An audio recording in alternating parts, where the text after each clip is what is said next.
крутились пір'я на вітру, і я згадав негоду ту, в яку мене моя любов покинула.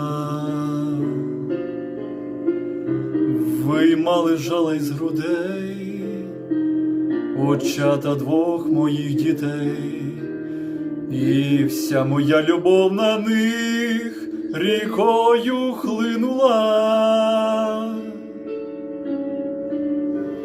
Зростають у гніздечку соколята.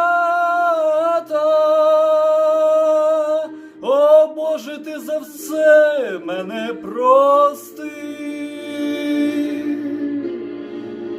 Ох, як я їх не хочу відпускати у простори юнацької мети.